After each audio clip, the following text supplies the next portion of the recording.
आजाद।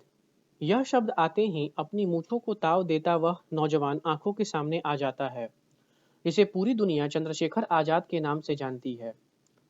एक युवा क्रांतिकारी जिसने अपने देश के लिए हंसते हंसते प्राण उत्सर्ग कर दिए, जो अपनी लड़ाई के आखिरी तक आजाद ही रहा। दुनिया में जिस सरकार का सूर्य अस्त नहीं होता था, वह शक्तिशाली सरकार भी उसे कभी बेड़ियों में जकड़ नहीं पाई। चंद्रशेखर हमेशा आजाद ही रहे, अपनी आखिरी सांस तक। हेलो एवरीवन, मेरा नाम है नीतीश पांडे और ये एक पर्सनैलिटीज़ वीडियो की सीरीज़ है जिसमें हर एक पर्सनैलिटी पे मैं आपको बताऊंगा। ये बहुत ही एक इन्फॉर्मेटिव वीडियो होने वाली है, लेकिन इस वीडियो को स्टार्ट करने से पहले आई रिक्वेस्ट एवरीवन कि आप इस चैनल को सब्सक्राइब करें एंड वीडियो को लाइक एंड कमेंट करें। आप इस चैनल पे यूपीएससी रिलेटेड सब्जेक्ट्स को भी पढ़ सकते हैं जिनके प्लेलिस्ट हम लोगों ने बनाया है। ये सारा कंटेंट फ्री ऑफ कॉस्ट है। जो भी सीरियस यूपीएससी एस्पिरेंट्स हैं वो वाइस सर को कांटेक्ट कर सकते हैं ऑन व्हाट्सएप 7200 681 675 टेस्ट सीरीज और फाउंडेशनल वीडियोस के लिए। Early life. चंद्रशेखर आजाद का जन्म 23 जुलाई 1906 को मध्य प्रदेश के भावरा गांव में हुआ था। उनके सम्मान में अब इस गांव का नाम बदलकर चंद्रशेखर आजाद नगर कर दिया गया है। मूल रूप से उनका परिवार उत्तर प्रदेश के उनाव जिलों के बदरका गांव से था, लेकिन पिता सीताराम तिवारी को अकाल के कारण अपने पैतृक गांव को छोड़ के मध्य प्रदेश के भावरा का रुख करना पड़ा। यह भील जनजाति बहुल इलाका है और इसकी वजह से बालक चंद्रशेखर को भील बालकों के साथ धनुर्विद्या और निशानेबाजी करने का खूब मौका मिला और निशानेबाजी उनका शौक बन गया। बालक चंद्रशेखर बचपन से ही विद्रोही स्वभाव का था। पढ़ाई से ज़्यादा उनका मन खेल गतिविधियों में लगता था। इसके बाद वह घटना घटी जिसने पूरे हिंदुस्तान को हिलाकर रख दिया, जालियांवाला हत्याकांड।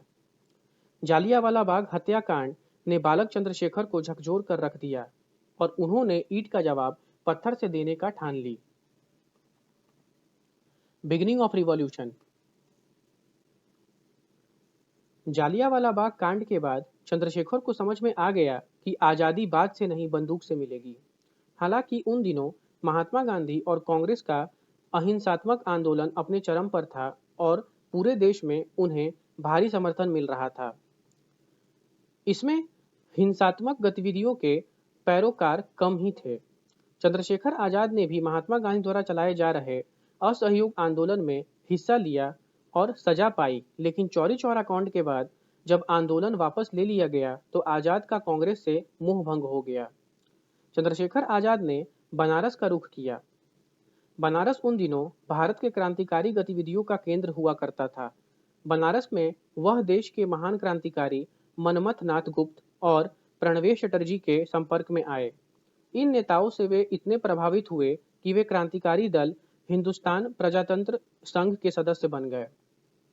इस दल ने शुरू में गांवों के उन घरों को लूटने की कोशिश की जो गरीब जनता का खून चूसकर पैसा जोड़ते थे, लेकिन दल को जल्द ही समझ में आ गया कि अपने लोगों को तकलीफ पहुंचाकर वे जनमानस को कभी अपने पक्ष में नहीं कर सकते थे। दल ने अपनी गतिविधियों को बदला और वह उनका उद्देश्य केवल सरकारी प्रतिष्ठानों को नुकसान पहुंचाकर अपनी क्रांति के लक्ष्यों को प्राप्त करना बन गया था। दल ने पूरे देश को अपने उद्देश्यों को परिचित करने के लिए अपना मशहूर पैम्फलेट द रिवॉल्यूशनरी प्रकाशित किया। इसके बाद उस घटना को अंजाम दिया गया जो भारतीय क्रांति में के इतिहास में अमर पन्नों में सुनहरे हरफों में दर्ज है, काकोरी कांड। काकोरी स्कैंडल। काकोरी कांड से कौन नहीं परिचित है, जिसमें देश के महान क्रांतिकारियों राम प्रसाद बिस्मिल, अशफाकुल्ला खान, राजेंद्र नाथ लहरी और ठाकुर रोशन सिंह को फांसी की सजा सुनाई गई थी। दल के 10 सदस्यों ने इस लूट को अंजाम तक पहुंचाया और अंग्रेजों के खजानों को लूटकर उनके सामने चुनौती पेश की। इस घटना के बाद दल के ज्यादातर सदस्य गिरफ्तार कर लिए गए। दल बिखर गया और आजाद के सामने एक बार फिर दल खड़ा करने का संकट आ गया। कई प्रयासों के बावजूद अंग्रेज सरकार उन्हें पकड़ने में असफल रही थी। इसके बाद छुपते छुपाते आजाद दिल्ली पहुंचे, जहां वे फिरोजशाह कोटला मैदान में सभी बचे हुए क्रांतिकारियों की गुप्त सभाएं आयोजित की। इस सभा में आजाद के अलावा महान क्रांतिकारी भगत सिंह भी शामिल हुए। तय किया गया कि एक नए नाम से एक नए दल का गठन किया जाए और क्रांति की लड़ाई को आगे बढ़ाया जाए। नए दल को नाम दिया गया हिंदुस्तान सोशलिस्ट रिपब्लिकन एसोसिएशन।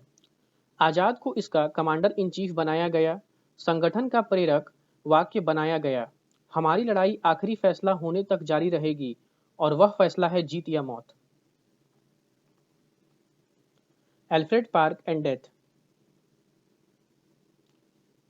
अंग्रेज सरकार ने राजगुरु भगत सिंह और सुखदेव को फांसी की सजा सुनाई और आजाद इस कोशिश में थे कि उनकी सजा को किसी तरह कम या उम्र कैद में बदल दी जाए।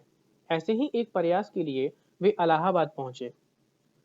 इसकी भनक पुलिस को लग गई और जिस एल्फ्रेड पार्क में वे थे उसे हजारों पुलिस वालों ने घेर लिया और उन्हें आत्मसमर्पण के लिए कहा, लेकिन आजाद ने लड़ते हुए शहीद हो जाना ही ठीक समझा।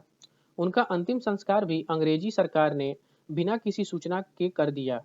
लोगों को मालूम चला, जो लोग सड़कों पर उतर आए, ऐसा लगा जैसे गंगा जी संगम छोड़कर इलाहाबाद की सड़कों पर उतर आई हों। लोगों ने उस पेड़ की पूजा शुरू कर दी जहां इस महान क्रांतिकारी ने अंतिम सांस ली थी। उस दिन पूरा दुनिया ने देखा कि भारत ने अपने हीरो की किस तरह अंतिम विदाई दी है। तो ये थी चंद्रशेखर आजाद जी की जीवनी। आशा करते हैं कि आपको ये वीडियो इन्फॉर्मेटिव लगी होगी, तो इसलिए इस वीडियो को लाइक कीजिए, कमेंट कीजिए, चैनल को सब्सक्राइब कीजिए। जय हिंद, जय भारत।